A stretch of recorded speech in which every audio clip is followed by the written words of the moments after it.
یہ ولید صاحب ایک آئی ایم ایف کی چونکہ بات ہو رہی ہے، آئی ایم ایف کی جانب سے ایک ڈیمانڈ یہ بھی آئی ہے کہ آپ این ایف سی ایوارڈ جو ہے اس کو ذرا ری وزٹ کریں جا کے. تو پاکستان پیپلز پارٹی کی طرف سے تو اس پہ بڑی سویر ریزرویشنز آئی ہیں اس چیز کے اوپر. Is that possible? I M F کی ماننی پڑے گی یا نہیں ماننی پڑے گی؟ آپ اس کو اگنور کر دیں گے؟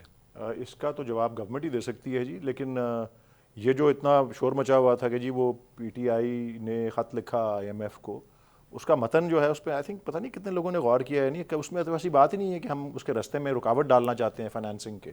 ہم نے تو ان کو اپنے کوئی اصول بتائے تھے کہ آپ کے یہ اصول ہیں جو آپ نے خود اپنی گائیڈ لائنز میں وضع کیے ہوئے ہیں. آپ سمجھتے ہیں کہ یہ اس سچویشن پہ اگر لاگو ہوتے ہیں تو ان کو ضرور لگائیں، اور تو کچھ نہیں ہے. اور there can be no taxation without representation. یہ ایک آرگیومنٹ تھی، صدیوں پرانا ایک اصول ہے یہ.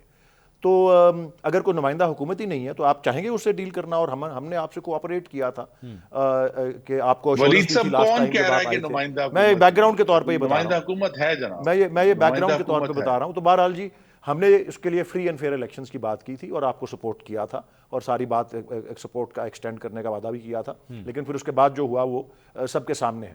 تو ابھی تک باضابطہ جواب پی ٹی آئی کے اس لیٹر کا آئی ایم ایف کی طرف سے آیا نہیں ہے.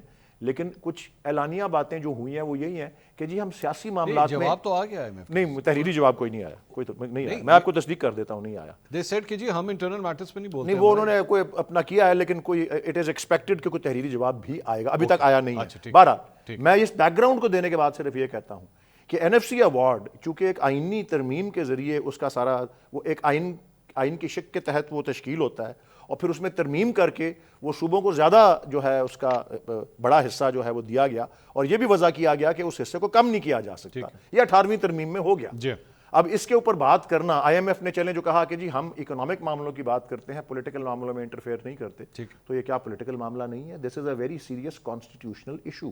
But on the economic side ایک بات ضرور ہے، یہ ہماری گورنمنٹ کے دوران میں خان صاحب برملا کہا کرتے تھے کہ صوبوں نے اتنا شیئر لے لیا ہے کہ جی کوئی پیچھے 40-42 یا اس طرح کوئی پرسنٹ رہ جاتا ہے سینٹر کے پاس، اور 64% لے جاتے ہیں صوبے.